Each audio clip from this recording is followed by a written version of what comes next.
আমার নাম শিউলি আক্তার। আমি কলকাতার একটা হিন্দু পরিবারের মেয়ে। আমি একটা গরিব পরিবারের মেয়ে। আমার বাবা আমাদেরকে খুব কষ্ট করে মানুষ করেছেন। আমি দেখতে খুবই সুন্দরী ছিলাম। আর এখন আমার বয়স 17 বছর। আমি আমার বাবা মায়ের দ্বিতীয় সন্তান। আমার দাদার নাম পলাশ। আমি মা বাবার সাথে খুব হাসি খুশির জীবন কাটাচ্ছিলাম। 1 বছর আগে আমার দাদা বিয়ে করেছে। দাদার বিয়েতে আমরা সবাই অনেক মজা করেছি। দাদার বিয়ের পরে আমার যে বৌদি হয়ে এসেছে সে খুবই ভালো। বৌদি আমাকে খুবই ভালোবাসত। এই কারণে আমার বাবা মাও খুব খুশি ছিলেন। আমরা সবাই বৌদিকে খুব ভালোবাসতাম। আর আমার দাদাও বৌদিকে খুব ভালোবাসত। আমার দাদা শহরের একটা ওষুধ কোম্পানিতে চাকরি করত। সে যখন শহর থেকে বাড়িতে আসত তখন আমাদের সকলের জন্য কিছু না কিছু খাবার জিনিস নিয়ে আসত। এইসব কারণে আমি খুব খুশি ছিলাম। আমি মনে মনে এটাই ভাবতাম যে ঈশ্বর যেন এরকম দাদা সবাইকে দেন। আমার বাবা মাও দাদাকে নিয়ে খুব গর্ব করতেন, কেননা দাদা বাবা মার খুব খেয়াল রাখত। যখন আমি ইন্টারমিডিয়েট পাস করলাম তখন আমার বাবা মা আমাকে বিয়ে দেওয়ার জন্য ছেলে খুঁজতে শুরু করলেন। কিছুদিন এদিক সেদিক খোঁজ নেওয়ার পরে একটা ভালো ছেলের খবর আমার বাবা জানতে পারেন। বাবা যখন সেই ছেলের সম্বন্ধে খোঁজখবর নিলেন তখন তিনি জানতে পারলেন যে ছেলে খুবই ভালো। ছেলের নাম বিজয় কুমার। কিন্তু ওর বাবা মা নেই। ওর মামা মামি ওকে নিজের ছেলের মতো মনে করে মানুষ করেছেন। ছেলে খুবই ভদ্র আর ওর কোনো বদভ্যাস নেই। আমি যখন আমার বিয়ের কথা শুনলাম তখন আমার মনে বিভিন্ন ধরনের স্বপ্ন আসতে শুরু করল। বিয়ের পরে কি হবে আমি সেসব স্বপ্ন দেখতে লাগলাম। আমি ইন্টারমিডিয়েট পাশ করা একটা মেয়ে, এই কারণে একটা ছেলে আর একটা মেয়ের বিয়ের পরে কি হয় সেই ভাবনা খুব ভালোভাবেই বুঝতে পারতাম। বাবা চিন্তা করলেন পরিবার যখন ভালো তখন দেরি করা উচিত না। এই কারণে বাবা তাড়াতাড়ি করে আমার বিয়ের দিন তারিখ ঠিক করে ফেললেন। 7 দিন পর ভালো দিন দেখে শুক্রবারে আমার বিয়ে ঠিক করে ফেলেন আমার বাবা। আর দাদা আমার বিয়ের জোগাড়যন্ত্র করতে ব্যস্ত হয়ে পড়লেন। এভাবেই দেখতে দেখতে 7 দিন পর শুক্রবারে খুব ধুমধাম করে আমার বিয়ে হয়ে গেল। আর বিয়ের পরে আমি আমার শ্বশুরবাড়িতে চলে আসলাম। শ্বশুরবাড়িতে আমার স্বামীর মামা এবং মামি আমাকে বরণ করে নিলেন। তারা আজকে খুব খুশি। বিয়ের সমস্ত নিয়মকানুন সবকিছু করার পরে আমাকে সুন্দর করে সাজানোর পরে বাসর ঘরে বসিয়ে দেওয়া হলো। আমি মাথায় ঘোমটা টেনে মাথা নিচু করে বসে আমার স্বামীর জন্য অপেক্ষা করছিলাম। সেই সময় আমার মনে অন্যরকম চিন্তাভাবনা চলছিল। কেননা বাসর রাত সম্বন্ধে অনেক আগে থেকেই অনেক কথা শুনেছিলাম বান্ধবীদের মুখ থেকে। আমি শুনেছিলাম যে এটা নাকি জীবনের একটি স্মরণীয় রাত হয়। আমি সবকিছু চিন্তা করে খুব ঘাবড়ে যাচ্ছিলাম। কিছু সময় পরে আমার স্বামী বিজয় কুমার রুমের মধ্যে এলো। ও এসে রুমের দরজা ভেতর থেকে বন্ধ করে দিল। তারপর আস্তে আস্তে আমার পাশে এসে বসে পড়ল। এরপরেই বলতে লাগল, শিউলি, আমি খুব খুশি যে আমি তোমার মতো এত সুন্দরী একজন জীবনসঙ্গী পেয়েছি। তুমি জানো শিউলি, আমি যখন 10 বছরের ছিলাম তখন আমার বাবা মা এক মর্মান্তিক দুর্ঘটনায় মারা যান।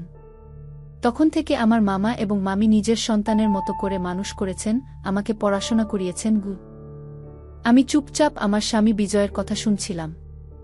তারপরে আমি ওকে জিজ্ঞেস করলাম যে তোমার মামা মামির নিজের কোনো সন্তান নেই?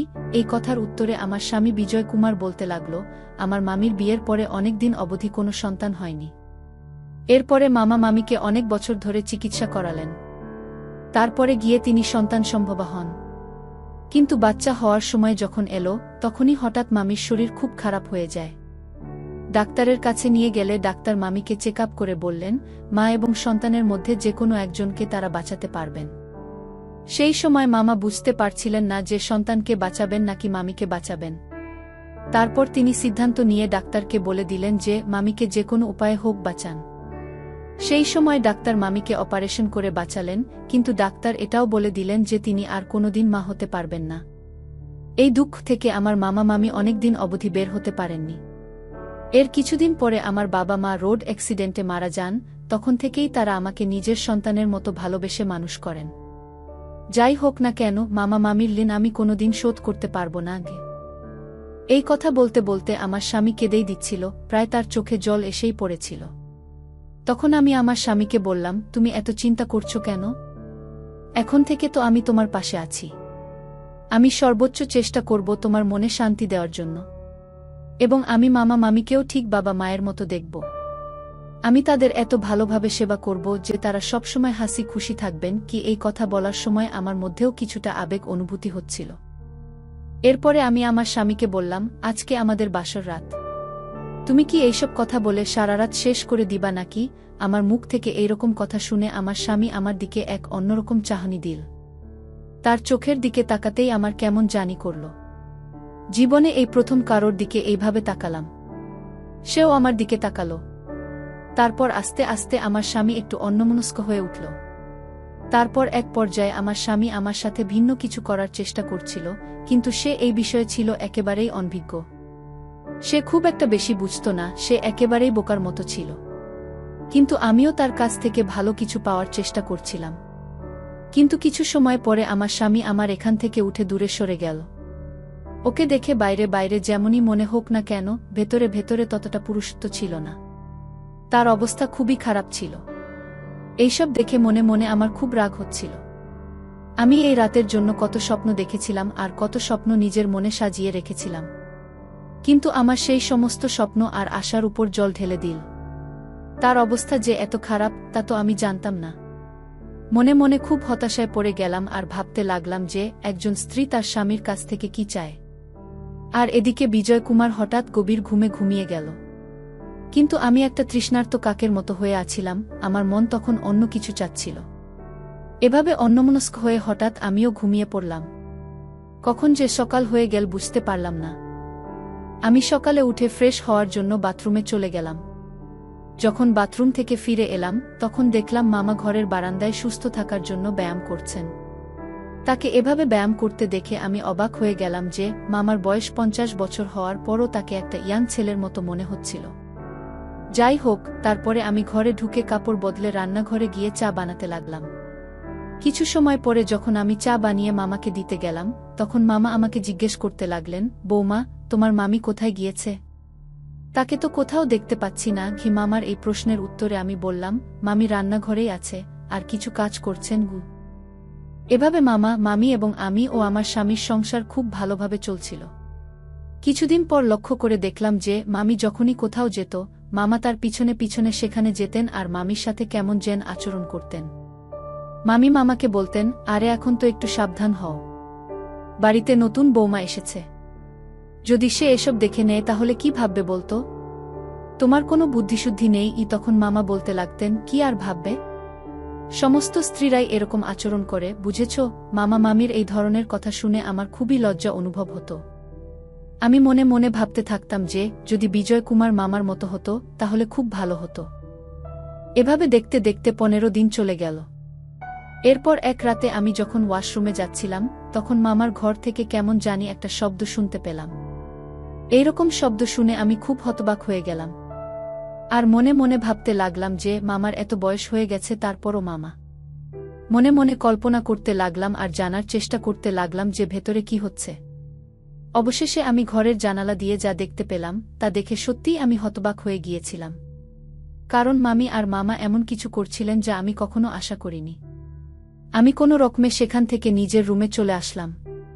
রুমে এসে বিজয় কুমারকে উৎসাহিত করতে লাগলাম, কিন্তু ও এত গভীর ঘুমে ছিল যে ওর কোনো কিছুর অনুভব হচ্ছিল না। তাই বাধ্য হয়ে আমি কোনো রকমে অন্যমনস্ক হয়ে ঘুমানোর চেষ্টা করলাম। যখন সকাল হলো তখন আমার স্বামী নিজের কর্মস্থলে যাওয়ার জন্য রেডি হচ্ছিল। আসলে ওর ছুটি শেষ হয়ে গিয়েছিল। আমার স্বামী বিজয় কুমার শহরে বাড়ি ভাড়া নিয়ে সেখানে থেকেই নিজের চাকরি করত, তাই 1 মাস পর পর বাড়িতে আসত। আমি রান্নাঘরে গিয়ে ওর জন্য নাস্তা বানালাম, তারপর ওকে নাস্তা খেতে দিলাম। ও নাস্তা খাওয়ার পর শহরের উদ্দেশ্যে বেরিয়ে পড়ল আর আমি মন খারাপ করে বসে রইলাম। কিন্তু সারাদিন আমার চোখে রাতের সেই দৃশ্য কল্পনায় আসতে থাকল আর মনে মনে ভাবতে লাগলাম যে মামি কত সৌভাগ্যবতী, যাকে মামা এখনো এতটা ভালোবাসেন। আর অন্যদিকে আমার স্বামী, যার ভালোবাসা পাওয়ার জন্য আমি হতাশায় থাকি, জানি না ও এখন অবধি আমাকে সন্তুষ্ট করতে পারল না। এভাবে আমার দিন কাটতে লাগল। সকালবেলা যখন মামি ঘুম থেকে উঠতেন তার মুখ থেকে শুধু এই কথাই বের হতো যে জানি না ও আমাকে কবে ছাড়বে। সারাদিন তো জমিতে কাজ পড়ে থাকে, তারপরও রাতের বেলা ও আমাকে। এত বছর হয়েছে তবুও বুইরা ক্লান্ত হয় না। জানি না ও কোনোদিন ক্লান্ত হবে কিনা। মামির মুখ থেকে এই ধরনের কথা শুনে আমি হতবাক হয়ে যেতাম যে মামা মামির সাথে কি এমন করেন যার কারণে মামি এ ধরনের কথা বলতে থাকেন। পরের দিন রাত যখন গভীর হল, তখন আবার মামার রুম থেকে একই ধরনের আওয়াজ আসতে থাকল। আবার সেই জানালার কাছে গিয়ে তাদের ঘরের ভেতর উকি মেরে আবারও সেই একই দৃশ্য দেখলাম। এটা দেখে আমার অস্বস্তি হতে শুরু করেছিল। কিছুক্ষণ পর আমি আবার নিজের রুমে ফিরে এলাম। রুমের মধ্যে আমি এটাই ভাবতে লাগলাম যে যদি এই কথাটা মামা অথবা মামি জানতে পারেন, তাহলে তারা আমার সম্বন্ধে কি ভাববেন। এইসব কথা ভেবে আমি কয়েকদিন সেইসব দেখা বন্ধ করে দিয়েছিলাম। একদিন রাতে মামি খুব অসুস্থ ছিলেন। তিনি নিজের মাথায় হাত দিয়ে বারবার এটা বলেই যাচ্ছিলেন যে বৌমা, আমি খুব অসুস্থ। কিন্তু মামার এইসব নিয়ে কোনো মাথা ব্যথাই নেই, তার তো শুধু নিজের স্বার্থ হলেই চলবে। এরপর মামি আমাকে বললেন, বৌমা, আজকে আমি খুব অসুস্থ, তাই আজকে আমি তোমার মামার রুমে থাকব না, আমার একটু বিশ্রাম প্রয়োজন। তোমার মামা রাতের বেলা প্রতিদিন এই ওষুধটা খায়। তোমার মামা তো রাতে খুব একটা বেশি চোখে দেখে না, তাই তুমি তোমার মামাকে এই ওষুধটা খাইয়ে দিয়ে এসো গু। মামির মুখ থেকে এই কথা শুনেই রাতের সেই দৃশ্য আমার চোখের সামনে ভাসতে লাগল। এরপরে মামি অন্য আরেক রুমে ঘুমিয়ে পড়লেন, আর আমি ওষুধ নিয়ে মামার রুমের দিকে গেলাম। সেই সময় মামা নিজের ঘরে হালকা আলো জ্বেলে বিছানায় শুয়েছিলেন। যখন আমি ওষুধ নিয়ে দরজার কাছে পৌঁছালাম, তখন আমার মনে অনেক রকম চিন্তাভাবনা আসতে লাগল। তাই আমি নিজেই শাড়ির আঁচল মাথার উপর দিয়ে বড় ঘোমটা টেনে নিলাম। কেননা মামার সামনে আমি আদব কায়দা মেনে চলতে চেষ্টা করতাম, আর মামিও সবসময় এরকম মাথার ঘোমটা টেনে রাখতেন। সেই সময় আমি নিজের চেহারা পুরো মামির মতো করে নিয়ে রুমের ভেতর চলে এলাম। আমি তাড়াতাড়ি করে মামাকে রাতের ওষুধ সেবন করিয়ে যখন ফিরে আসতে শুরু করলাম, তখনই মামা মামি মনে করে আমাকে আর ওখান থেকে আসতে দিলেন না। আমি তাড়াতাড়ি করে নিজের মুখ থেকে নিলাম যাতে তিনি আমার মুখ দেখতে না পান। এরপর তিনি সেইরকম আচরণ করতে লাগলেন যেমনটা তিনি মামির সাথে করতেন। অনেকক্ষণ পরে তিনি ক্লান্ত হয়ে ঘুমিয়ে পড়লেন। তারপর আমি সেখান থেকে উঠে নিজের ঘরে চলে এলাম। আজকে আমি খুব খুশি। ঘরে বসে বসে এটাই ভাবছিলাম যে মামি কেন মামাকে ভয় পায়, সেই আইডিয়া আজ আমি পেয়ে গেছি। এরপরে আমি ঘুমিয়ে গেলাম। কখন যে আমি গভীর ঘুমে ঘুমিয়ে গেলাম জানতেই পারলাম না। যখন সকালে আমার চোখ খুলল, তখন আমার খুব ফ্রেশ অনুভব হচ্ছিল, কারণ রাতটা আমার খুব ভালো কেটেছিল। ঘুম থেকে উঠে কিছু সময় পর বাইরে বের হয়ে নিজের ঘরে গিয়ে সাজগোজ করলাম। তারপরে মামির কাছে গিয়ে দেখলাম যে সে এখনো খুব অসুস্থ। আমি কাপড় দিয়ে যখন তার কপাল মুছতে লাগলাম, তখনই মামা এসেই গেলেন এবং জিজ্ঞেস করলেন, বৌমা, এখন তোমার মামির অবস্থা কেমন? আমি তার প্রশ্নের উত্তরে বললাম, এখন সব ঠিক আছে মামা, শরীরের জ্বর কিছুটা কমেছে। কথা বলতে বলতেই সেই সময় আমি অনুভব করলাম যে মামা আমার দিকে কেমন ভাবে যেন তাকিয়ে রইলেন। এর আগে তিনি এরকম ভাবে কখনো তাকাতেন না। এখন আমার মনে হতে লাগল যে তিনি রাতের ব্যাপারটা জানতে পেরে যাননি তো, যে মামির জায়গায় আমি ছিলাম। তখন মামা একটা মুচকি হাসি দিয়ে ওখান থেকে চলে গেলেন। তখন মামার হাসির মধ্যে আমি অন্যরকম রহস্য খুঁজে পেলাম। রহস্যটা উদ্ঘাটনের জন্য আমি মামার পিছন পিছন গেলাম। আমি যখন মামার পিছু পিছু গেলাম, তখন মামা বললেন, বৌমা, এ কি? তুমি আমার পিছন পিছন আসছো কেন? আমি বললাম, মামা, আপনি কিছুক্ষণ আগে আমাকে দেখে মুচকি মুচকি হাসলেন কেন? তখন মামা আমাকে হুট করে বলতে লাগলেন, বৌমা, রাতের ঘটনার জন্য সত্যিই আমি দুঃখিত। আমি বললাম, মামা, তার মানে আপনি আসল বিষয়টা জেনে গেছেন? তখন মামা বললেন, এটা কোনো ব্যাপার না গি। 3 মাস পর আমি জানতে পারি যে আমি মামার বাচ্চার মা হতে যাচ্ছি। বর্তমানে আমি 3 সন্তানের মা। কিছুদিন আগে আমার স্বামী হঠাৎ স্ট্রোক করে মারা যায়। মারা যাওয়ার 2 বছর পর আমার 3 সন্তানকে নিয়ে ঢাকা শহরে চলে আসি। এখানে মামা মাঝে মাঝে আসেন। আমার 2 ছেলে 1 মেয়েকে নিয়ে সংসার। এখন আমি একটা গার্মেন্টসে চাকরি করে সংসার চালাই। সবই ঈশ্বরের ইশারাতেই হয়। বন্ধুরা, আজকের মতো গল্পটি এখানেই শেষ করলাম। আবারও আসব নতুন কোনো ভিডিও নিয়ে। ভিডিওটি যদি আপনাদের কাছে ভালো লাগে তাহলে একটি লাইক দিন। আর আপনারা যদি এরকম ইন্টারেস্টিং ভিডিও পেতে চান, তাহলে দয়া করে আমার চ্যানেলটি সাবস্ক্রাইব করে সহযোগিতা করবেন। ভিডিওটি এতক্ষণ দেখার জন্য আপনাকে অসংখ্য ধন্যবাদ।